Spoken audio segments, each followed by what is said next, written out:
this is for me. But it isn't, it's for you, but ultimately it benefits everybody around you. And that might be the kids that you're teaching, your family, the people that you live with, whoever it is. So we're not very good at being kind to ourselves. So that's sort of tip number one. You've got an hour, it's less than an hour already. Just open yourself up, go with it, and just kind of, everybody will always get something from a session. So what I'm sort of intending to do today is to get us to think a little bit about two things: how our brain works, our physical brain works, and our mind. And they're slightly different, but obviously very linked.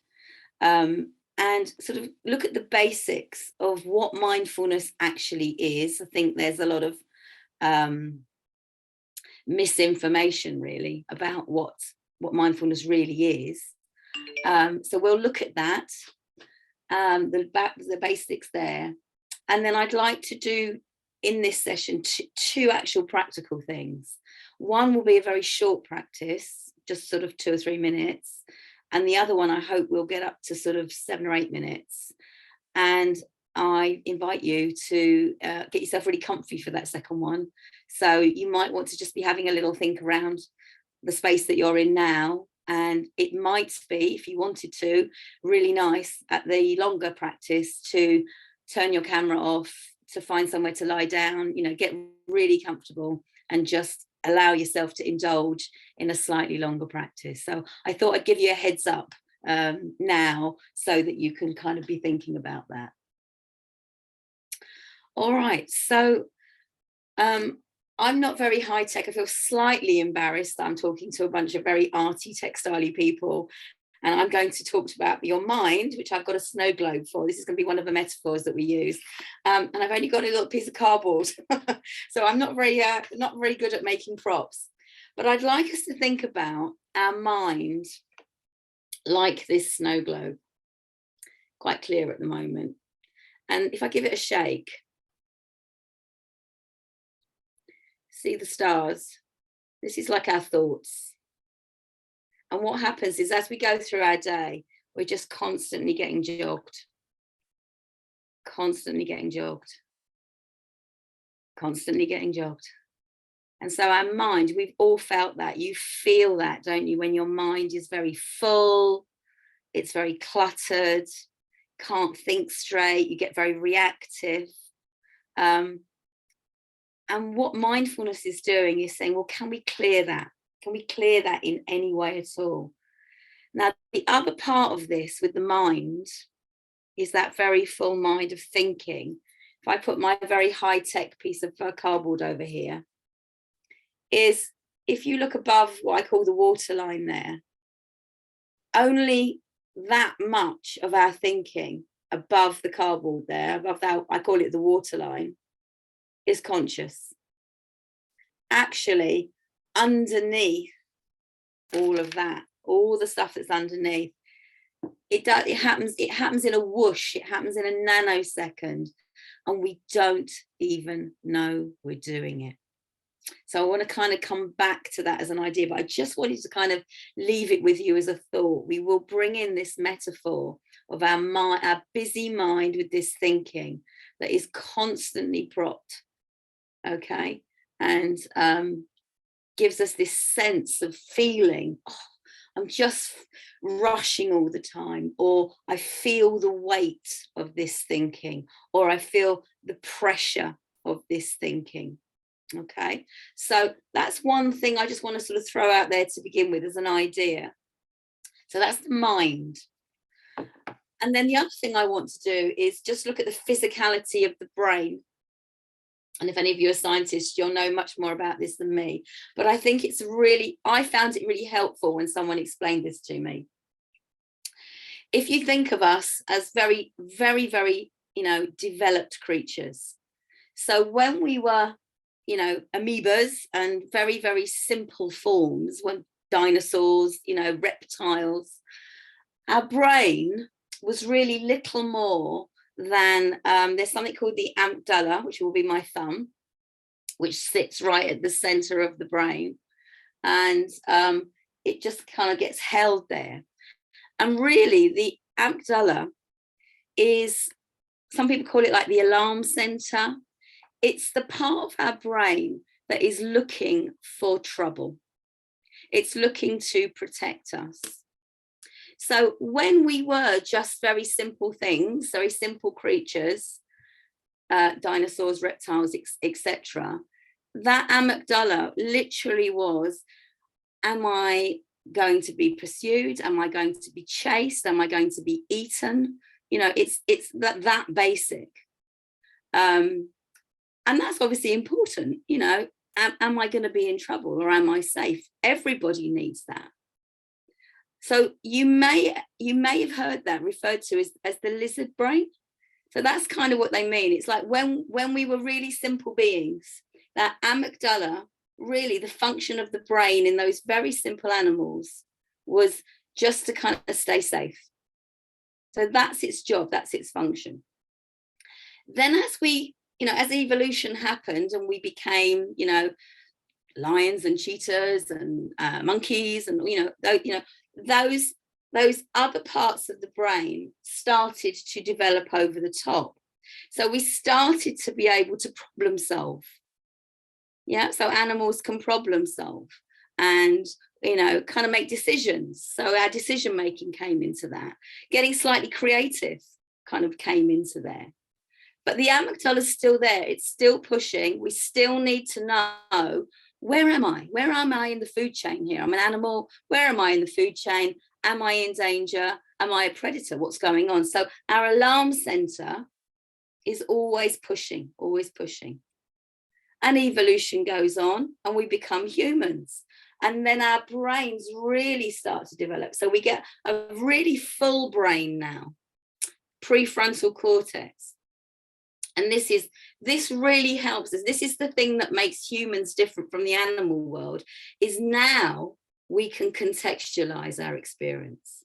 We can put our experience in the context of our other experiences, of experiences from past, experiences of other people. So we're, you know, that makes us more complex. Sometimes this prefrontal cortex is called the wise adult or the wise leader. And in an ideal world, we would spend all of our time in wise adult, making really good decisions, taking our time, always stepping back and seeing the big picture. And it would be lovely to think that we can always be there. And we do try, don't we? But we've got an amygdala, we've got an alarm center.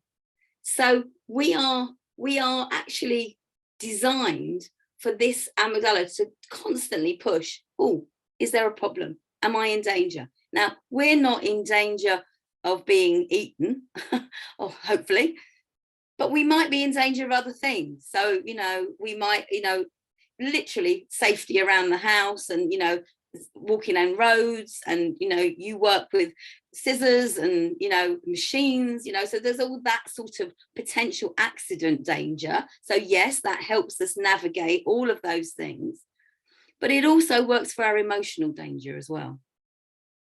So we've always got, in a situation, we've always got this amygdala pushing and saying, oh, you know, oh, remember when that happened before, you know. So lots of things that we then contextualize every experience with. So just bearing that in mind, I'm just throwing them out there as two ideas, because I'm going to come back to them with what I'm going to say. All right, so I'm going to show you a picture of something. So let's have a look at how the brain actually works. So this is what's going to happen. I'm going to show you a picture of something. I'd like you to do two things. The first thing, not everyone's got their cameras on. It'd be great if a few more people put their cameras on just for this one thing, because what I'd like you all to see are different people's reactions. Oh, thank you. That's brilliant. Those of you that had, thank you.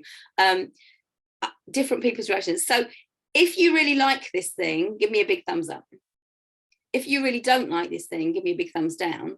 And if you're kind of like, I don't feel much either way here, because I'd like you all to see you know, whether we have the same reaction or whether we have different reactions to this thing that I'm going to show you. Okay, so one thing is to just do a visual thing for the camera. That's so that we can all kind of see what the general sort of reaction is. Don't worry, Annie, if your camera's not working, don't worry, but you'll get the gist. If enough people have got it on, we kind of get the gist of it. The second thing I'd like you to do is ideally come up with 2 or 3 words that best describe your response. Like if you had to sum up your response, what do you feel when you see this thing? Okay, so you might love it, so it might be joy, ecstasy, it might be yuck, it might be fear, you know, whatever it is. So we could all multitask. 2 things. Okay, so really simple. Let me just share my screen. It's not this one because that's the title page. Okay, are you ready? So try and have your thingy on gallery as well, so you can see as many people as possible. Here it comes. Oh, I just saw Lisa retract there. Oh, I've got a big thumbs down from some people. I'm just going down the gallery. Have a look around. There's quite a lot of thumbs down here. Oh, there's a lot of thumbs down. So Sarah, I can see Sarah, you're kind of not bothered either way. Interesting. Lots of thumbs down. I can see. Oh, was that Grace? Did I see? I saw another. It's quite hard to whip through. I'm not doing it very quickly. Laura, you're sort of saying, is that a thumbs down or a kind of like, yeah, okay, interesting. Got a few more. Have a look around, and have you got your words? Okay, so I'm going to stop the share. I'm just going to come out of that for a minute. Great, so we've got our words. So Dawn, this is where I quite like us to work in threes for a minute. So if you could just, if you go to the breakout rooms and you just put in number of participants, if you put 3, it will automatically do that for us. Okay, so some people, so we've already got some different responses. Some people, I mean, Leanne's just put not bothered either way, don't bother me. I'm okay with spiders. I could pick a spider up. Does it ever happen in a lesson? You know, like they usually hit the roof, don't they? Oh my God, there's a spider, you know, and it ruins everything. Are you that person that can go and pick it up and take it out? Or are you having the same experience? So in your rooms, I'd just like you to see what the difference was. If it's, you know, if everyone was a thumbs down, you know, what were your words to describe it? Can you get a kind of feel for like how bad was that? So Dawn, can you put us into breakout rooms for about, I don't know, 2 or 3 minutes? I'll close it when they've all got in. Yeah, that's fine. When we finished, they can say hello and just compare notes. Do you want to pop into some of the rooms and say just do it really quickly. It just takes too much time. I do sometimes, but not for this one. We don't need to. Okay, it looks like we've got one person who hasn't gone into a room. Okay, sometimes. Oh, Lucinda. Oh, yeah, here we go. What about Lucy? Carol and Lucy not in anywhere. Oh, Lucinda's still not in. Have you been invited anywhere, Lucinda? Yeah, we went in there, but nothing was happening. Oh, you just need to just talk about what you were doing. That was all. Oh, okay. Just talk about what we were doing. So what were your words? Yeah. So okay. like, yeah. We went in there too. Just compare your reactions. That's all I want you to do. We went in there too quickly. Could you take me back in to 2, Dawn?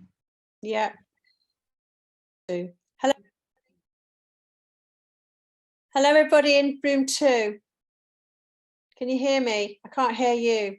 Hello. Hi, I can hear you. We're just supposed to be talking about the 3 words that we were that you've thought about. So what words did you think about when you saw that spider? Big. I thought depends how big it is, as to whether I would like it or not. I was immediately just like, oh God, I can't stand spiders. But I'm not scared of them, I just don't like them. Oh, you got back in. Well done, Nikki. Yeah. Hi, everybody. We were just supposed to talk about. Sorry, Dawn. Did you tell them? Yeah, I did. I'm going to leave now. I'm going in another room. See if I can leave room. Yeah, you just have to go to breakout and then join another room. It just says it. So.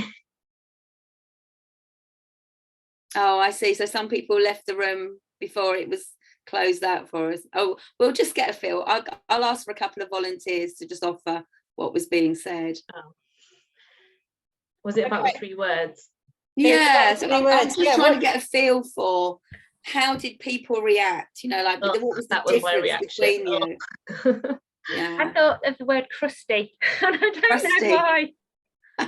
Does that feel good, or does that feel a bit yuck? I was fine, and then well, I didn't like the picture, but then when I saw it was only 1 centimetre in height, I thought, oh yeah, that'd be fine. I could take that. That's not a Yeah. problem. But no, it just made me think of crusty. I don't know. Interesting. Crusty. Right, should I bring them back in? Yeah, if you've closed the room, it gives everybody 60 seconds, and then they all come back in automatically. You can now tell them what they were supposed to be talking about. I think I just did it too quick. Okay. See, that was my challenge for the night. Just let them come back. It's all right. You can just let them come back. That's fine. Got 45 seconds to go. So those of us that are back, 'cause I think we're all going to roll back at different times. Because I'll ask a few people, did anyone in their room have really different reactions to the spider? Nobody's answering. Come on, somebody talk. I'll do that teacher thing then and pick on people when they come back. Got 14, so let's get everybody back and then we'll see. Do you want me to say what we did in ours? Yeah, Yes. we'll start with you in a minute. Let's just we've got Okay. 7 seconds. Let's just let everybody make sure we've got everybody. Brilliant. So we're all back. Okay. That worked with varying degrees of success. So we'll just we'll just go with that. Sorry, I did it too quick. I did it too quick before they knew Yeah, what they were never mind. supposed to be doing. So what Sorry, was I supposed to failed. have happened is you had to look at you saw the spider, and then we're just trying to get a feeling for what our minds do and what our brains do. And then I actually want to make the point about our behaviors. So I just want to get some feedback on like what just happened. You saw something, you had a reaction, and then you talked to a couple of other people about what happened. So somebody I didn't even see who it was, who just very kindly said to me, would you like me to say? It's me. Sarah. Hiya. In our group, we had kind of varying opinions. Most people weren't bothered, and some people really didn't like them. But interestingly, a couple of us made us think of kind of classroom situations, and we start talking about, especially those of us who aren't bothered, actually what bothers us about spiders is other people's extreme reactions. And so one of the things, for instance, I went to is my mother-in-law, who really doesn't like them, and it immediately made me think of her. And we're talking about in classrooms, obviously, how students react to bees, ants, spiders, things like that. Right. Thank you, Sarah. That is absolutely brilliant. Was somebody in a different room and can tell me what happens in their room, please? Could just do with 1 or 2 others. Don't be shy. She'll pick on you. I will pick on you. Go on. Someone be brave. I don't mind saying. Oh, Yeah, who's that? Yeah, please. Carol. Thank you. Is that Carol? Thank you, Carol. I was just going to say, this sounds really like a really bizarre response. I went to a room and then I couldn't talk, but my response was when I saw it, I know it sounds really bizarre, but I just thought about all the negative shapes around it because I've been doing so much drawing lately with my classes that I just instantly thought about it as an art project. And that was just, I didn't have any reaction to it. I just saw it as a shape. Ah, interesting. So what you've been doing recently, you have a trigger, you have something that you see, and bang, it's taken you to looking at it as a drawing project. Yeah. So, yeah, interesting, isn't it? Yeah. So that's completely different to how I looked at it, because I'm not doing a drawing project, but that would have been very real for you. But my experience, and probably everybody else's experience, will have been very different. So we're coming at the same thing. We're getting completely different reactions. We're going off onto conversations about things that are important to us. Yeah, all from seeing exactly the same thing. And yet you'll all come away, I've looked at a spider and like, this is how I respond, but we're all doing it differently. Can I have like one more? Has anyone had anything different in their room? Just one more brave person, please. Yes, I don't mind. Thanks, Tilly. None of us were that bothered about it, but we all felt it was because it was a drawing of a spider rather than a picture, an actual photograph of a spider. And we thought we might have felt differently, especially if it had been moving as well. So none of us particularly liked spiders, but that actual image of a spider didn't get to us too much. We could cope with it. So you got into a discussion about the picture itself. Yeah. Yeah. Okay, great. Right. So that's really nice. We've dipped into 3 rooms and we've seen how it's actually been like really different there. You know, really different in different rooms. That's really just the point that I want to make. Okay, I can see some people have put some things in the chat, and I'm if you don't mind, I'm just going to move on a little bit. But the point so far is from one little picture like that, we've had a kind of explosion of reactions. So just bear that in mind. Just make that, you know, just keep that in your mind. So we looked at the fact that we've got this amygdala. Now, that alarm sensor, sometimes you might have heard, you know, we have this fight, flight, freeze response. So that might have come through in whatever your conversation was in your room. Oh my God, when I see a spider, yuck, you know, it makes me freeze. Or you might be describing some kind of freeze response. You might have been describing some kind of, no, I'm out of there. I'm just moving away. I'm flight, I'm gone. If I'm near a spider, no way. Or it might be, yeah, you know what, I'd take it on. And don't forget, we're just talking about spiders here, but this also applies to people, situations, our emotions. You know, I'm just doing it with spiders because it makes a nice, simple, easy point. But actually what's happening there is, you know, applicable to everything. So I talked about the prefrontal cortex, so we can contextualize it. We started doing that in our breakout rooms. You know, one room was, you know, moving on, and we suddenly took it on. So we weren't even talking about the spider. We started having a good old whinge about the kids. Oh my God, when that happens in my lesson, because, you know, we think about our lessons a lot. Whereas in Tilly's room, I think it was Tilly's room, they were talking about, was it you that was talking about the fact it was a drawing? You know, so there's just different things we contextualizing. So those different responses are really showing us about the contextualizing that we're doing. And all of that we're doing all the time, and it gives us a sense of who we are. And actually, all of that stuff is good. There's nothing wrong with any of that. But the fact that we can do it, there are a few buts. When something happens, and, you know, we've done it with spiders, but it might be that difficult conversation at work. It might be a difficult student. It might be a situation that you've had. It might be an emotional situation that you're in. We don't stop at what's just happened, what's going on. We move into contextualizing. And then that stuff down the right-hand side there, it makes us reactive to things. I don't want that to happen again, so I'm going to just get right in there. I can be, it's a personal favorite of mine, resentment. Boy, can I hang on to a resentment about something for years. And you don't even know you're doing it half the time. Think about the difference with us and if you have a pet. Because the pet doesn't have such a developed prefrontal cortex.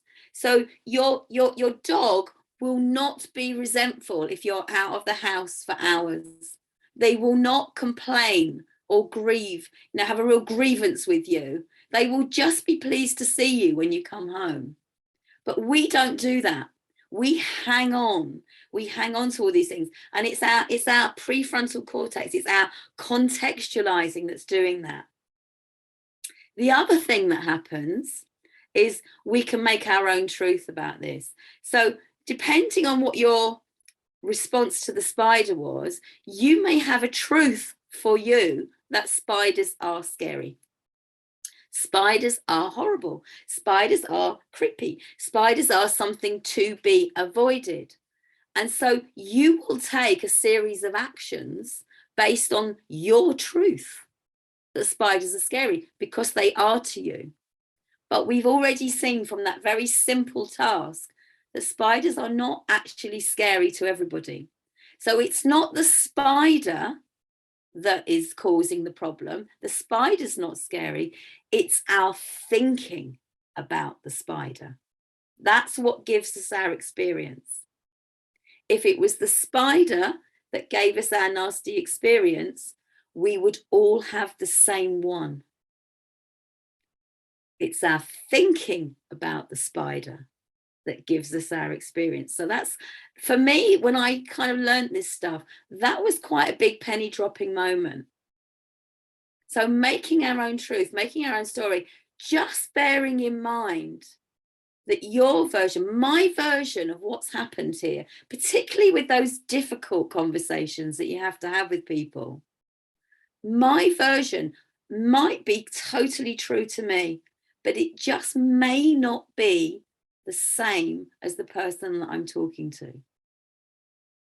And that doesn't mean I'm right or they're right or wrong. And that's the other thing, being right, you know, like, well, of course I'm right. So therefore, if I'm right, you must be wrong. These are such subtle things, but they make huge, huge differences to the way that we interact with others, whether it's family, whether it's colleagues, whether it's the kids at school. You know, it really, really makes a huge difference.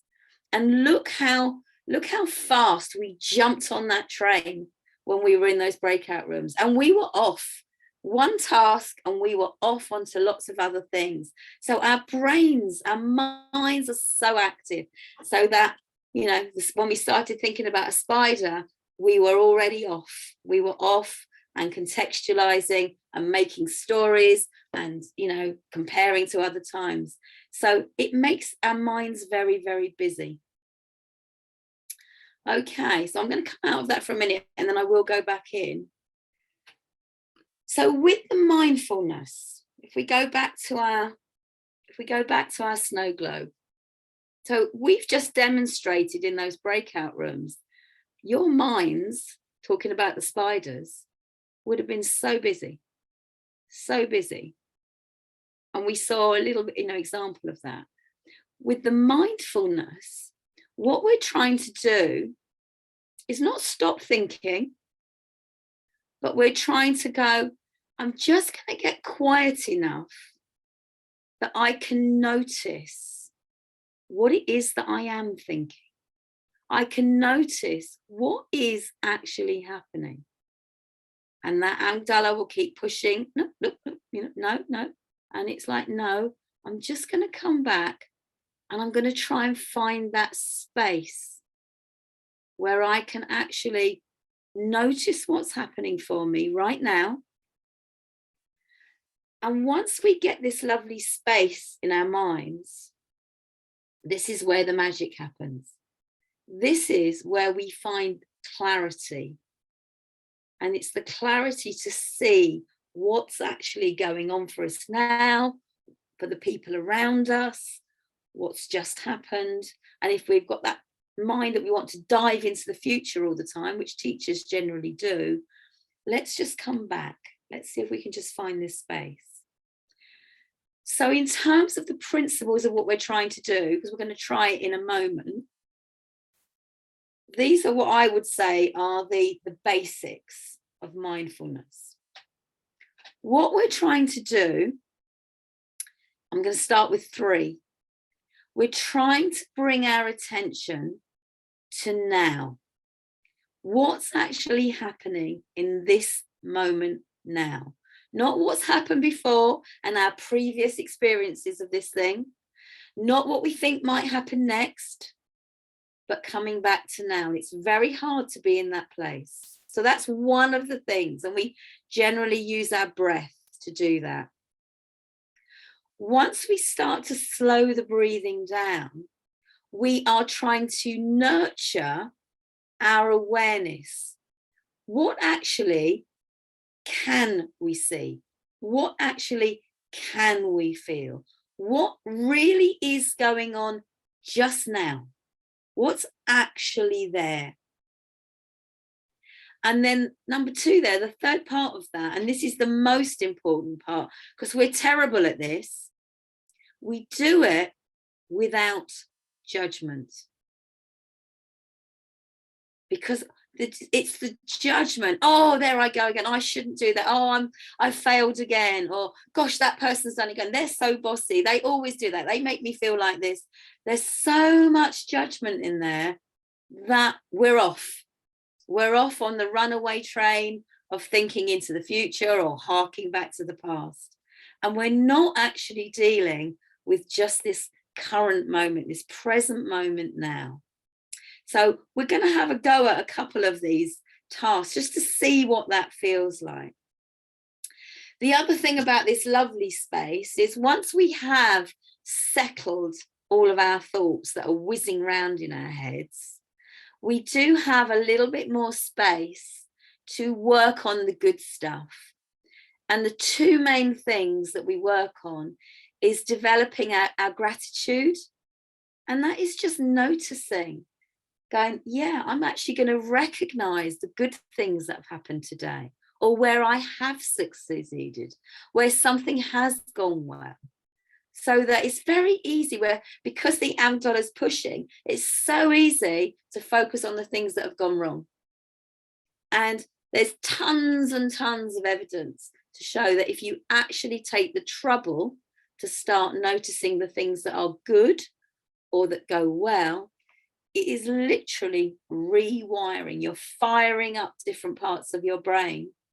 And when we feel gratitude, when we have all of these thoughts whizzing around our minds, if they're thoughts of gratitude, that feels so much nicer than that shouldn't have happened. What if this happens? That's not fair. That feels very different. So our experience is very different. So we try to turn up the volume on the gratitude. And also what we call loving kindness, which I don't really like as a phrase. It all sounds a bit hippie trippy to me, but it just means giving ourselves a break. And again, as teachers, I think we tend to put ourselves at the bottom.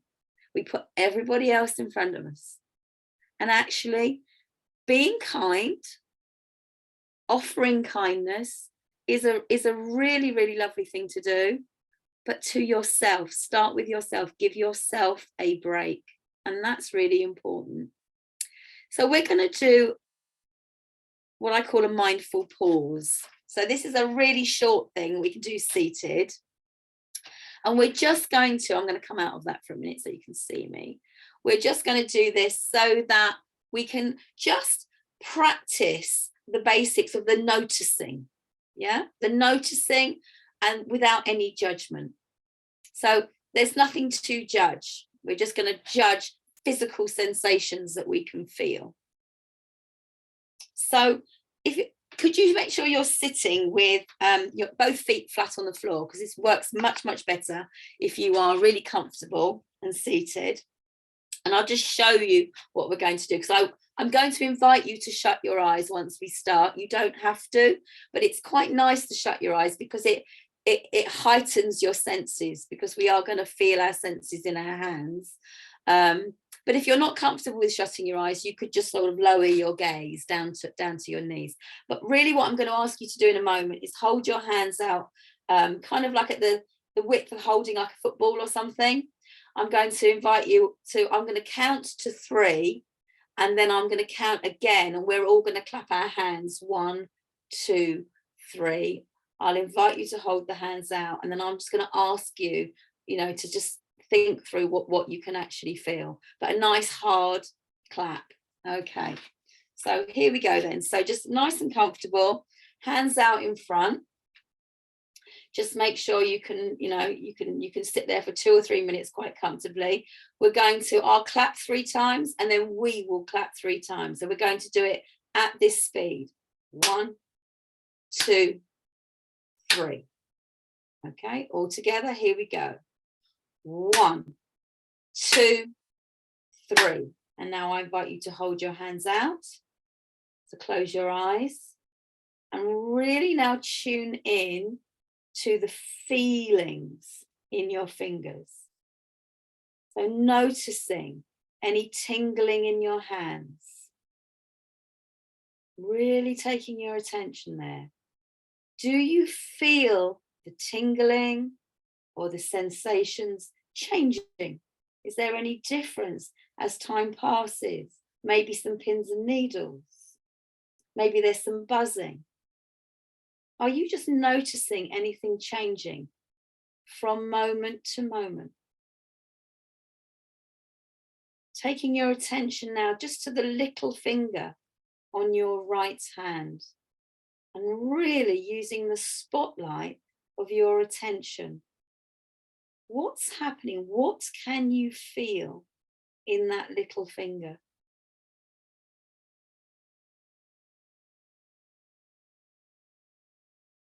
Take some nice deep breaths and just noticing as best you can how the sensations are changing moment to moment between the hands. And now just gently letting the hands drop to the lap and take your attention to the big toe on your left foot.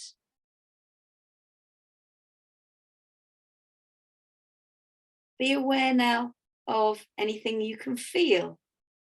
Can you perhaps feel the inside of a shoe or a sock, slipper?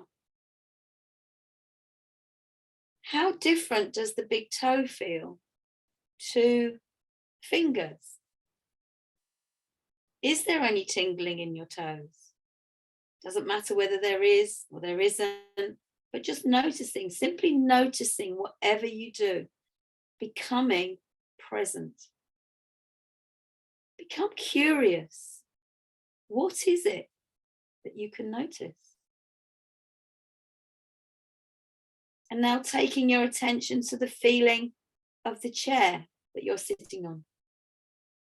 You've been sitting there all this time since we started. Have you had any sensations of sitting, of what the weight feels like on your bottom and the backs of your thighs? Do you have any other sensations in the backs of your legs, possibly even your lower back? Just noticing the feeling of sitting on your chair and resting your attention there as best you can.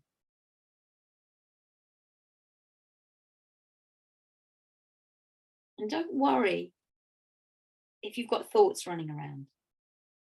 That's really normal. Just keeping the eyes closed. Just touch any thoughts, any thinking that you've traveled to. Just touch that thought lightly with your mind. And then just bring your attention back to your breath. Nice, easy breathing. And to any sensations that you can feel in your fingers, in your toes. Now just taking 2 really nice long deep breaths.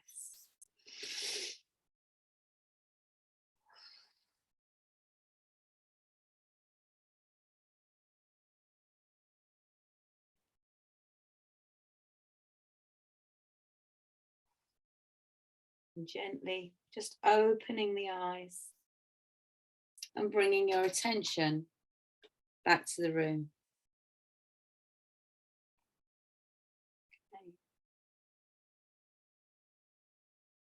Okay, so that would be what I call a very short pause.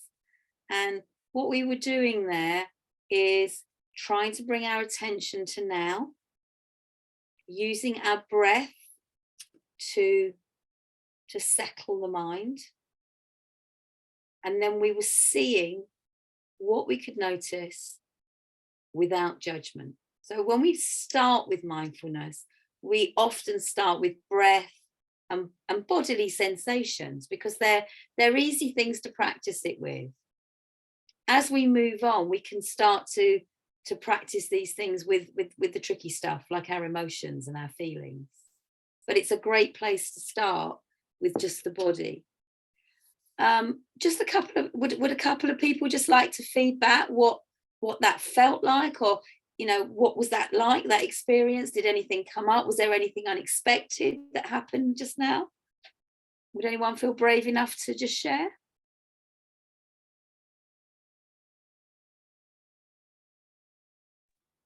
Hi, am I okay to share? Yeah, thanks, Lauren. No worries.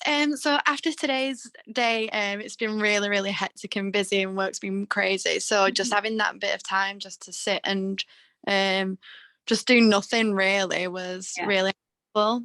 Just because I know I do yoga, and you do the kind of similar things to that, like focus on breathing and just feeling the sensations. I think that's just having your mind just focus on that one thing. Yes. I think that really helped me.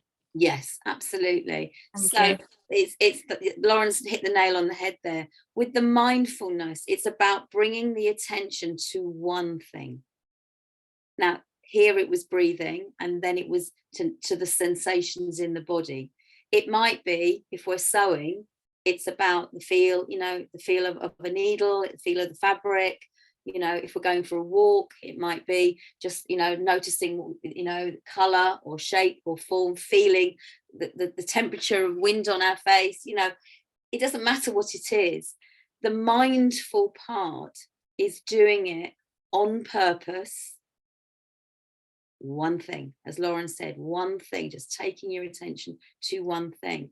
And when you have had that busy day, that busy, crazy day, it's so easy, isn't it, to keep going back and reliving it, worrying about, playing, how many times do we play it out differently? I'm great at playing things back, and I was really great the second or third time I said exactly the right thing, and just all of that stuff. We can let that go when we just bring the attention to now, to one thing.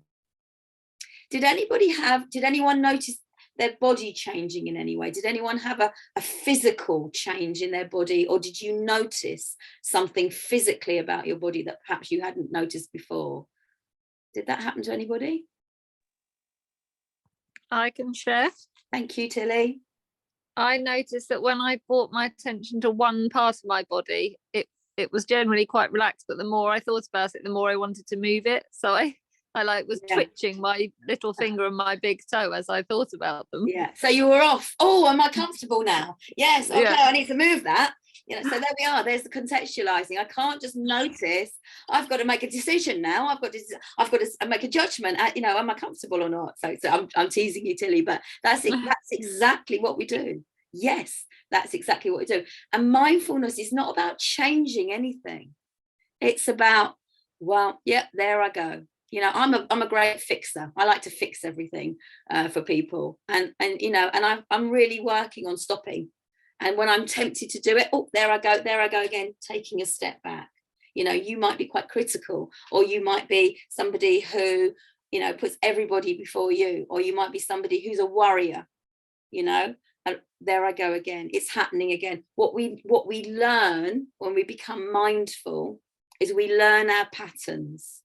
And then, we are who we are. We're not going to change any of that, but we can give ourselves a break, and we can go, I don't have to judge myself because I've done that.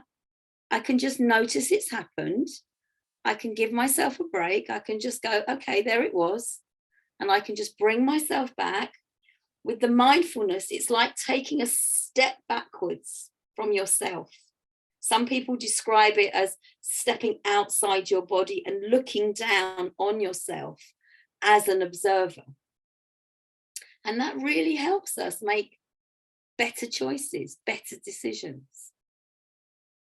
Would anybody else like to say anything before I move on about their experience? Okay. So just moving on really quickly.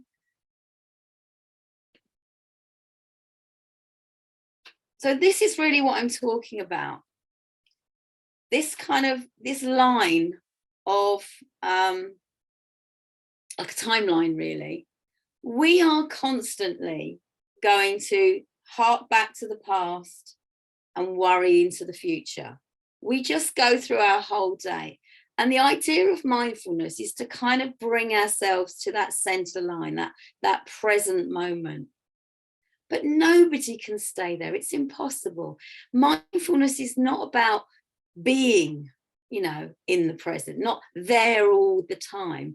It's about just trying to bring ourselves to the present as best we can for as much of the time as we can, because that amygdala will push and we will worry about what's going to happen, or we will worry about what's happened in the past. So the end of going right into the past is full-on depression. When you can't let go of the past and you can't move on from what's gone before, the end of that line, and it is an extreme end, is depression. And if you are constantly worrying about the future and what's going into the future, and you're there if it's the, oh, they might, I should, they should, that the end of that is anxiety. But most of us live somewhere in the middle here. But we might notice over time, you know what, I am more in the future. I'm too anxious. I could pull myself back there. Or we might notice, I've really, I keep going back to what should have happened. They should have, that sort of thing. That's when you're there. So what we're trying to do with our breathing, we can call it meditation, or we can just call it breathing, is we are just trying to come to now. What can I feel now? What can I do now? And we switch off as best we can all the other stories that we tell.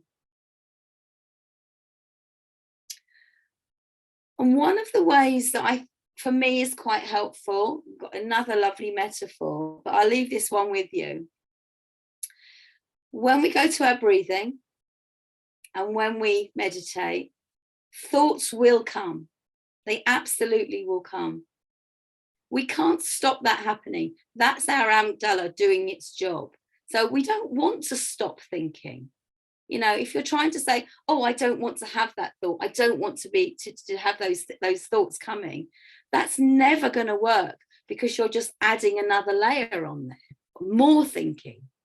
So the easiest way to let go is to go, as the thought arises, just acknowledge it. The phrase I like to use is just touch it with your mind. There it is. There's that worry thought.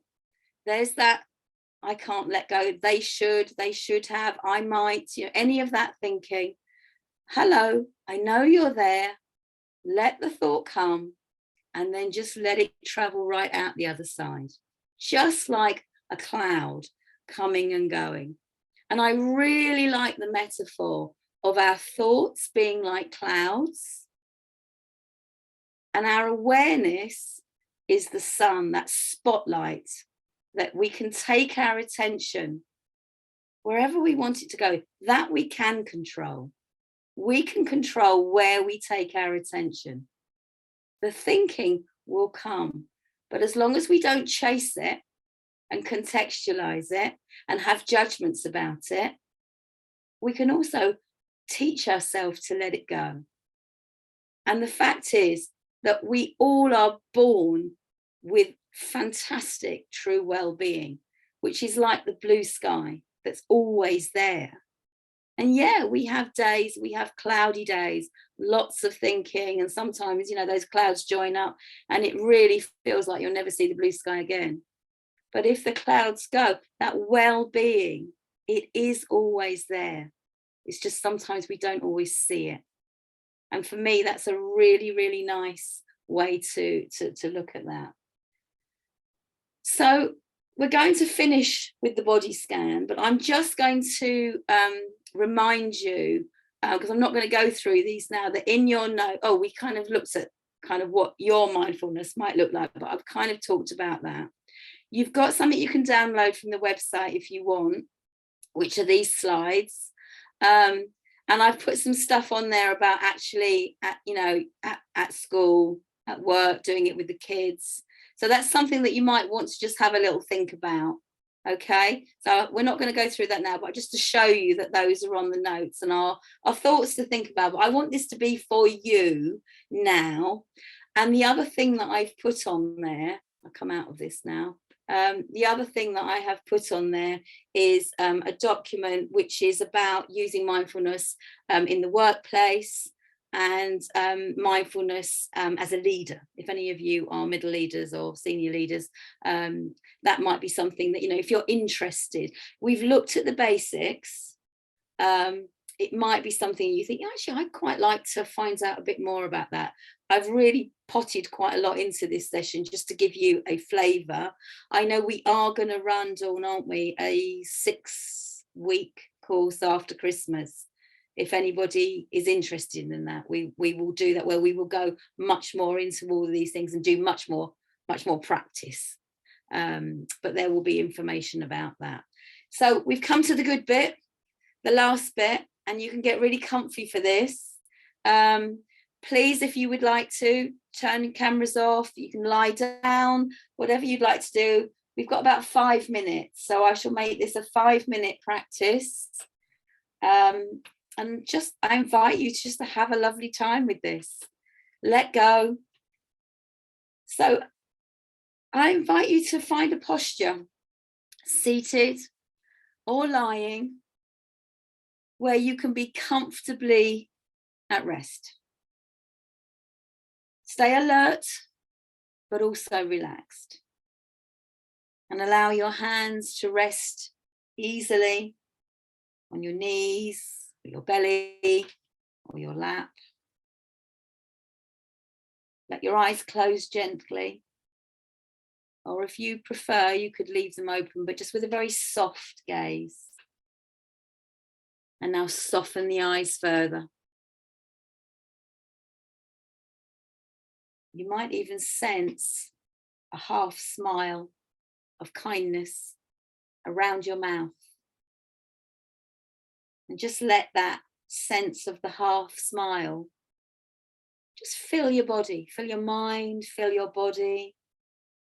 Just deepening a sense of kind presence. And breathe. And as you come into stillness, just sense that you're pausing, arriving in the present moment.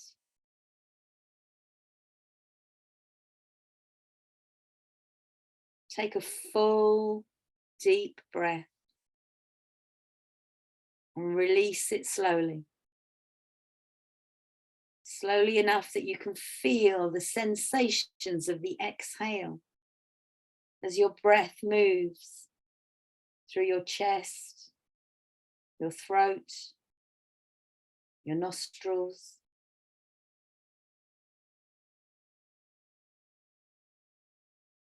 Breathe slowly and deeply, establishing a rhythm that feels comfortable for you.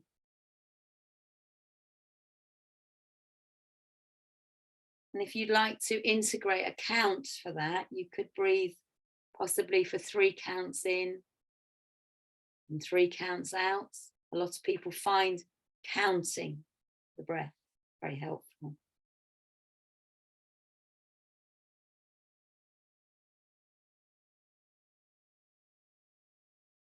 And allow this to be a brief moment of just checking in.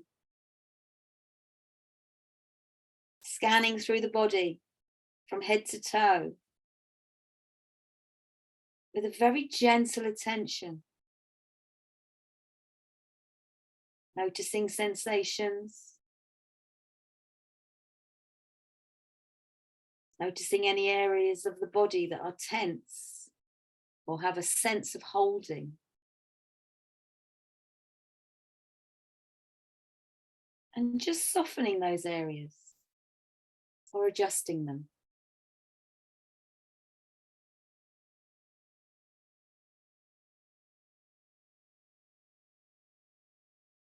Notice in this simple presence and without judgment, the state of your body as it is just now.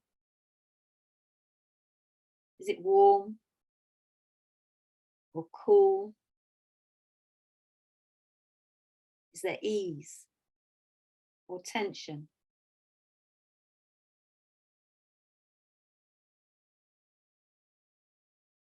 And notice too the state of your mind and your heart, just as it is, racing or quiet, joyful or sad.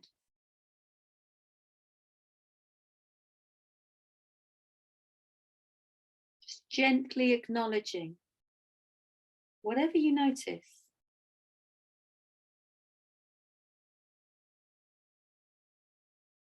Touch it lightly with your mind, and then come back to the breath.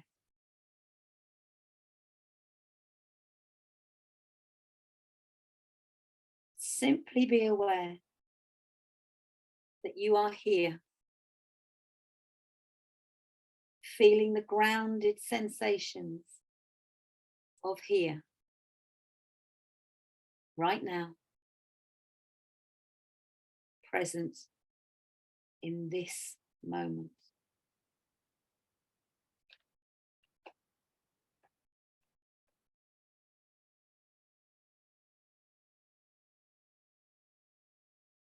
And as we bring this practice to a close,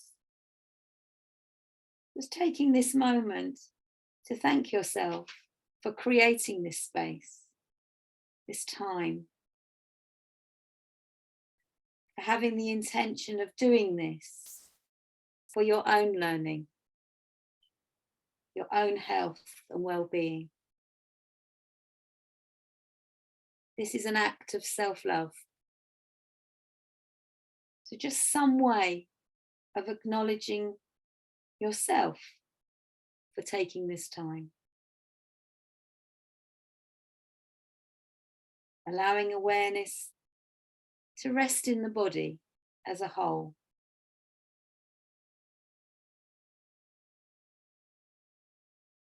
Sensing into the body as it is, and being just as you are.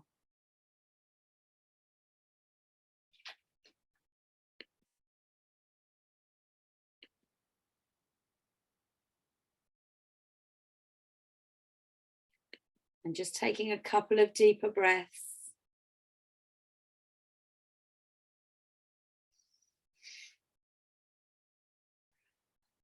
Just noticing where you are, back in the room.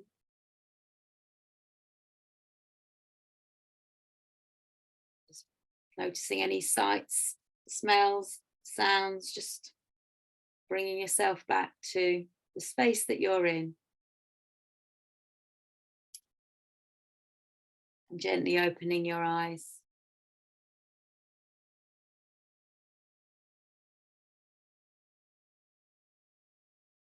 Okay, well, I really hope that you enjoyed that session. Packed quite a lot in, but I really wanted to get sort of the nuts and bolts of mindfulness, so that, you know, you might think that you would like to do some more. I just wanted to, you've got these on the notes that you can download. If you quite liked the breathing, you can see I've got a little, I'm not very good at Facebook, and don't contact me through it because I won't answer, but I just put some breathing practices there. So if you'd like the idea of building up a breathing practice using counting and then some visualization, I've got some recordings where it's got the Facebook iGrow page there, so you could try that. So there's 6 practices there. And I thoroughly recommend, if you'd like to sort of know a little bit more about all of this, the name Tara Brach on YouTube, if you would, it's a much longer explanation, but she speaks beautifully about mindfulness and kind of how it relates to the stickier stuff, the emotional stuff, the thoughts and the feelings. And the quote on the side there, it's not the problem that causes our suffering, it's the thinking about the problem, is kind of what I was saying earlier on. It's not mine, it's Byron Katie, but it's so true. It's so true. So you've got this. So this is on the notes that are downloadable. So that's really the end of what we've got time for. I've gone 3 minutes over, so apologies for that. Oh, you're very welcome, Annie. Thank you. Very needed tonight. Yeah, and I hope you all sleep really well. So it'll be really interesting to notice in the morning. Thank you. That's really nice feedback. Thank you, Rachel. It'd be really interesting in the morning to notice whether you slept a bit better, because you can do mindfulness for relaxation. You can do mindfulness for helping with sleep. You can do mindfulness for all sorts of things, or you can just do mindfulness to, you know, really just raise your awareness. And it just impacts everything that we do. Okay, Dawn, do you need to say anything? No, I just want to say thank you very much, Kathy. That was absolutely brilliant. I loved it. I hope everybody got out of it as much as I did. It was great. So Lisa's asking, can we access the video? This is recorded, isn't it? So you can. It's being recorded, and as soon as I've sorted it with on YouTube, put it up onto YouTube, I will send the link out. So. Oh, brilliant. Okay, and that's so nice. I'm full of gratitude for some nice comments coming in, so thank you very much. That's really lovely. And it would be great if some of us move it forward and meet in January and actually build it up over a 6-week course. That would be lovely. Yeah, good. Great. Thank you very much, Kathy. You're very welcome. Thank you, everybody. We'll see you at the next session. Thank you for joining us tonight, and I hope you enjoyed it. Thank you for taking part. It's great. Bye, everyone.